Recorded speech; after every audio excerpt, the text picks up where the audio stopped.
You are listening to the Central Indiana Sports Report, episode number 230.2, the IU Report with Grant Shouse.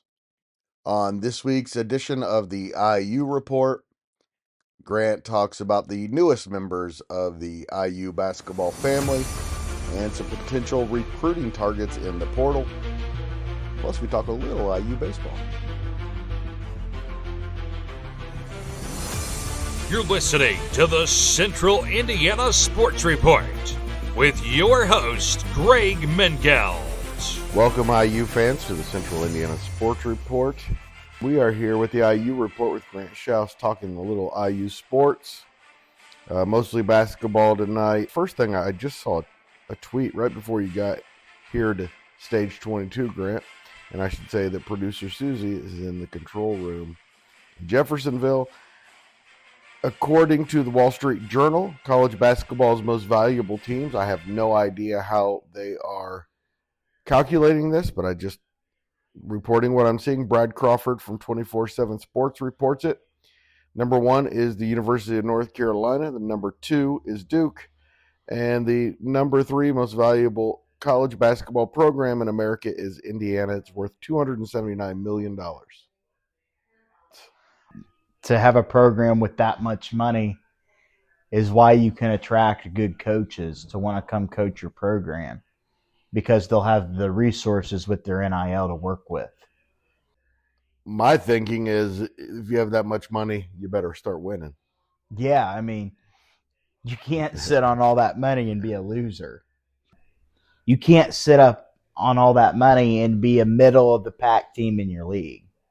I mean, you have to make the NCAA tournament and win games in the NCAA tournament. You want to please the fan base, and we've hammered it on here every week now since even before Indiana named Aaron DeVries their coach, is that, you know, you have all this money, you have to win with it. And the roster is now starting to form, and the roster is now starting to come together. I know we'll talk about that later on, but Going to be the main crux of the podcast. Yeah. To have this much money, you got to be able to use it. You got to be able to go out in the portal and get these people to make your program successful once again. So not a single person returning to the roster. However, Trent Sisley has decided he is going to play at IU. Yep. And we'll start there because it's officially official. That's really good news. That is good news.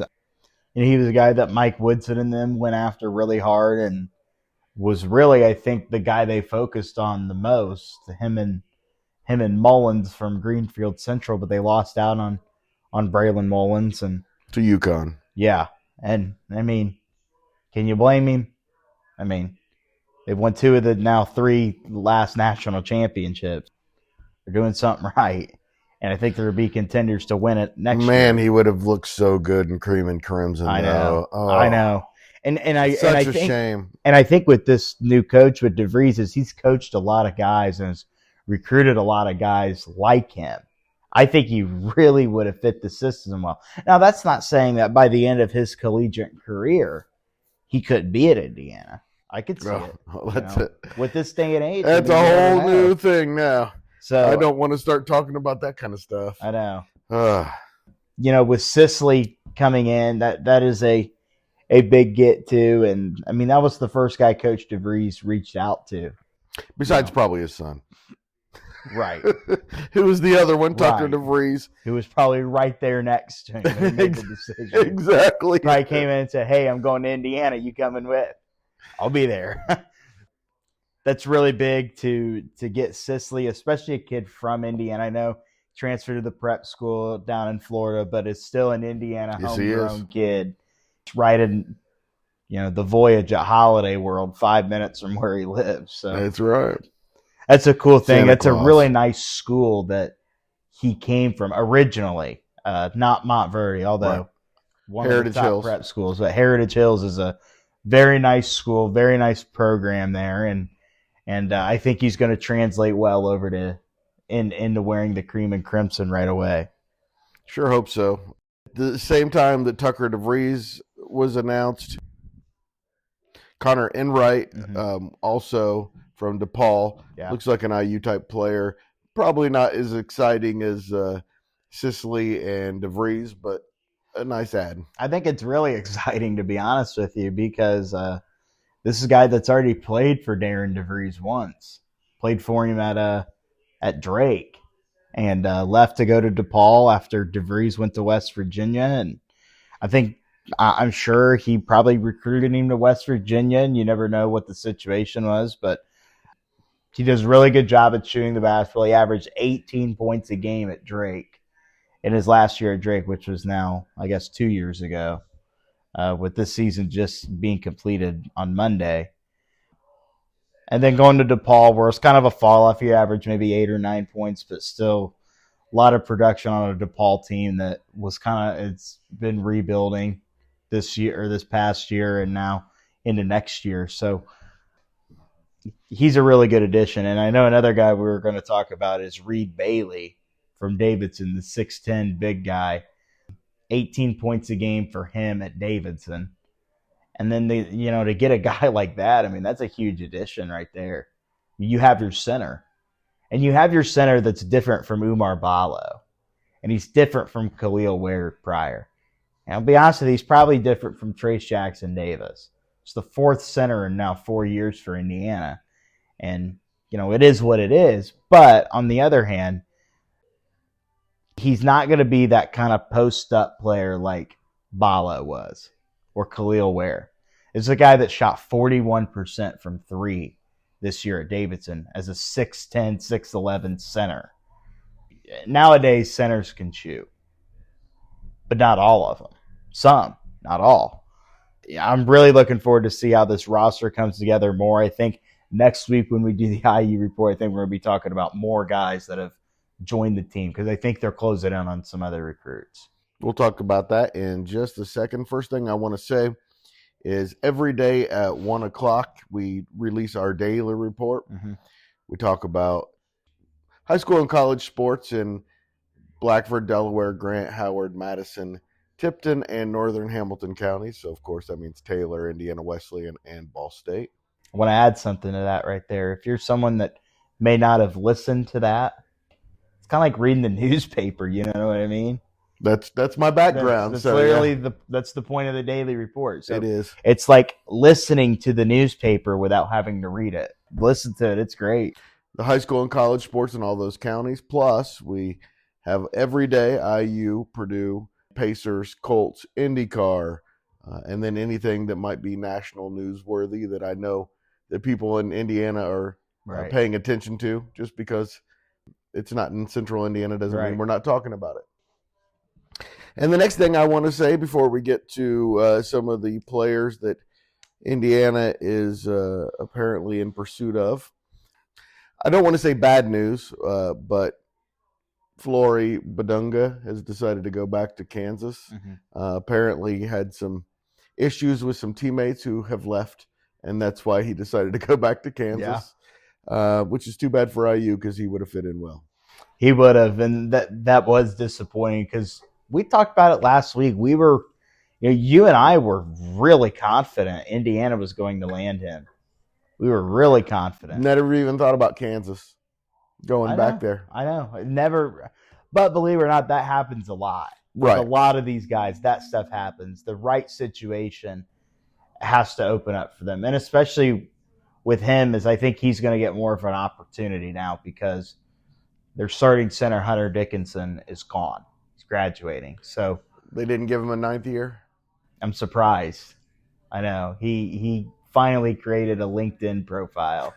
So no, losing out on Flory, especially for Indiana, is not great. But kind of like what we just talked about with Braylon Mullins, that in this day and age, he could still end up at Indiana. Maybe not this year, but in a couple years. You never know. So I think honestly he's going to fit Kansas a little better than Indiana, especially striding into year two where you've already been in the system and you've gone through the growing pains of Kansas not having an ideal season that they were projected to have. I mean, they were projected to be a team that was probably going to could have cut down nets on Monday night in April and win the national championship.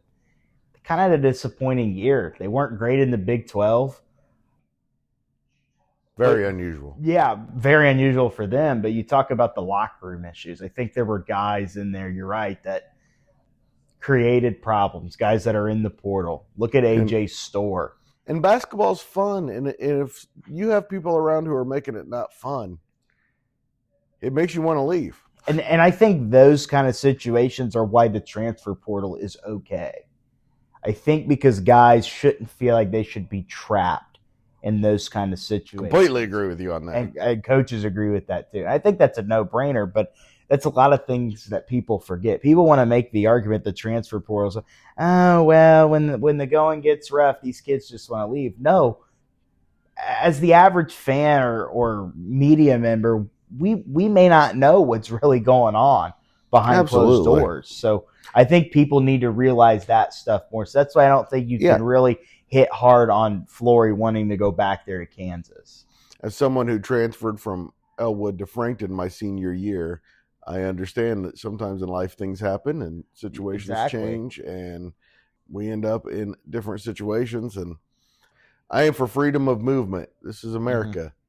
People should be where they want to be. Exactly. I mean, and trapping them there with that extra year was probably, that you had to sit out a year to transfer that was rough, I think, for a lot of kids. It probably was. It made you have to make a difficult decision. I will say that we're getting to a point with the movement, though, that it makes it a little harder to watch for somebody who's not really into it.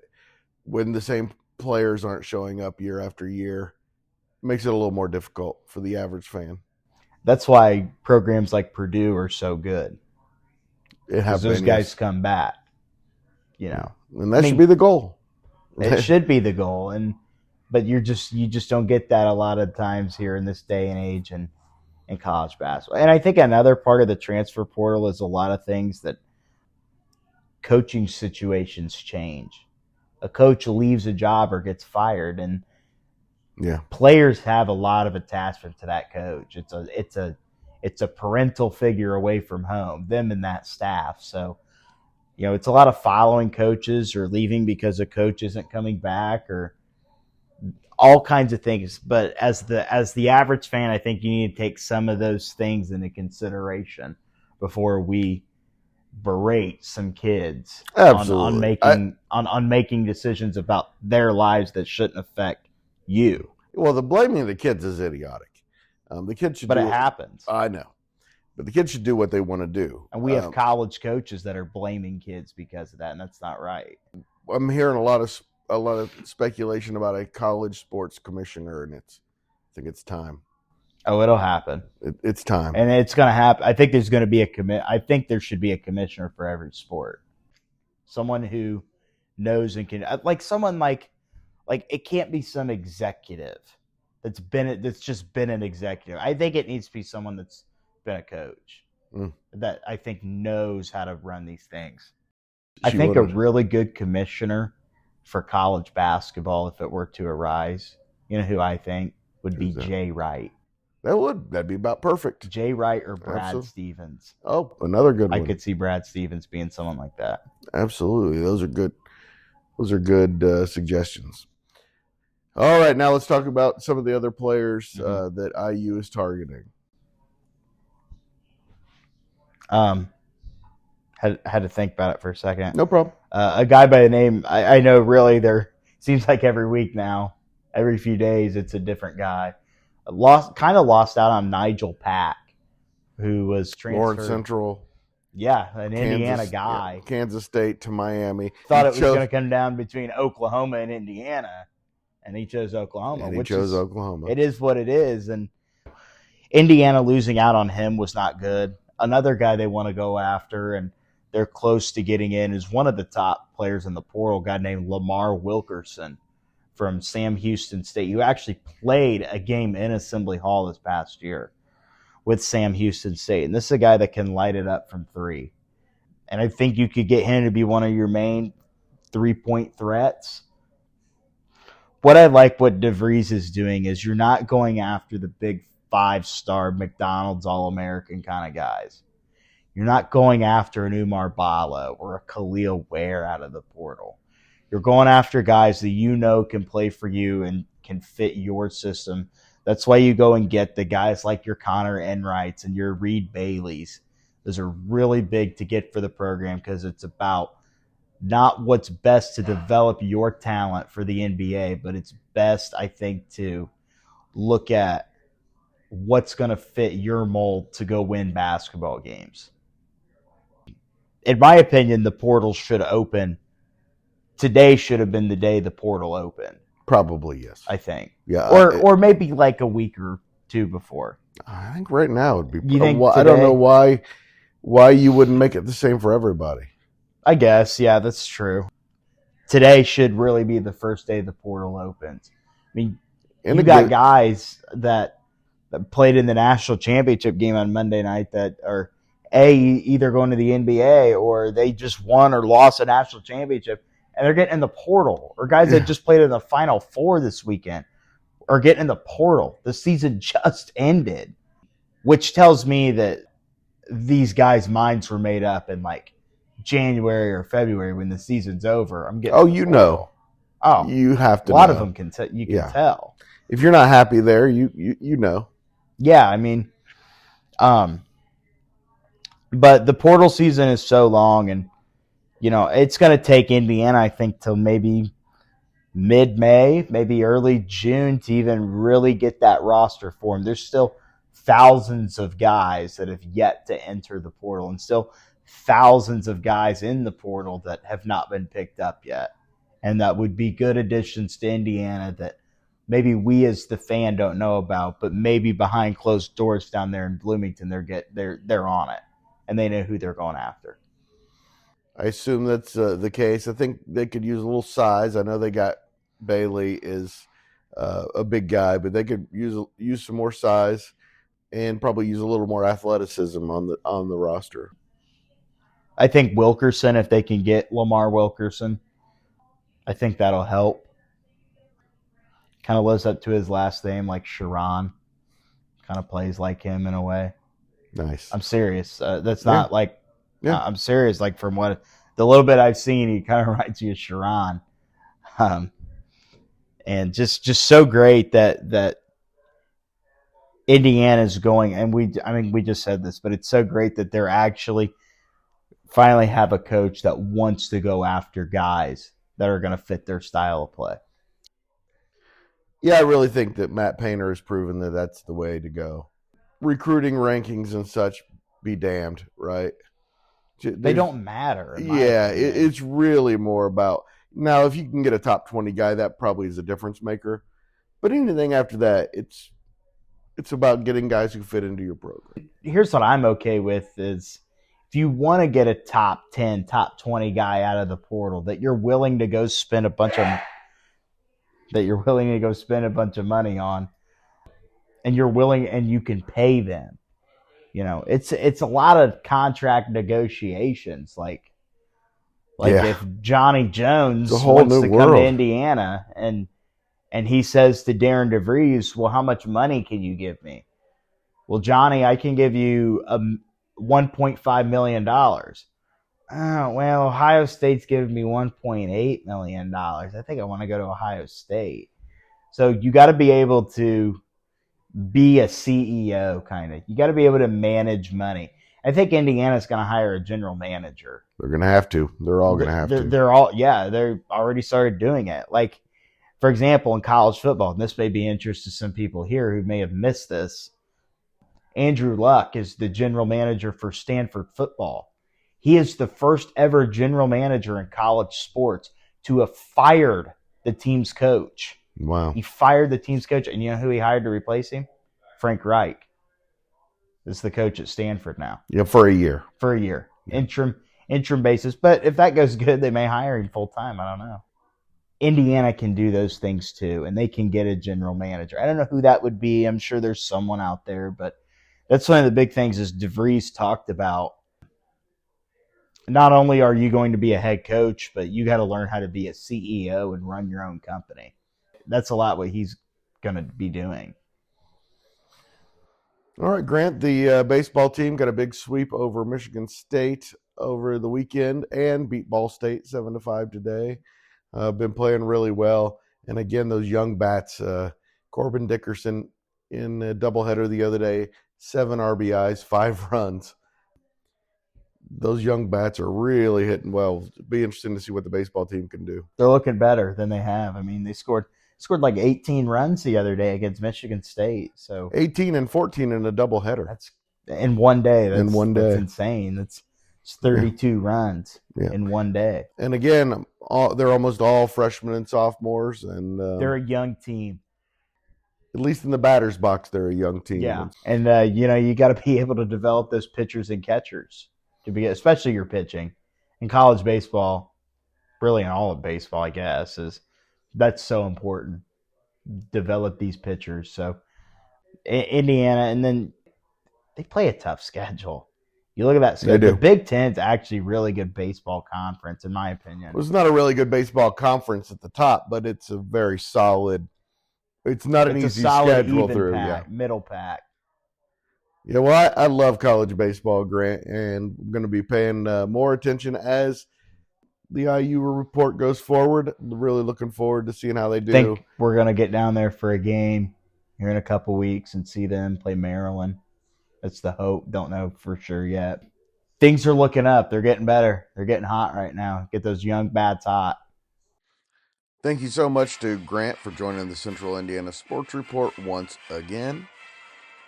Love having him on the Central Indiana Sports Report. And thank you so much for listening. If you'd like to see us continue to grow and thrive, please share these segments with your friends and family. We thank you in advance. The Central Indiana Sports Report is a product of ITG Media, and I love Susie.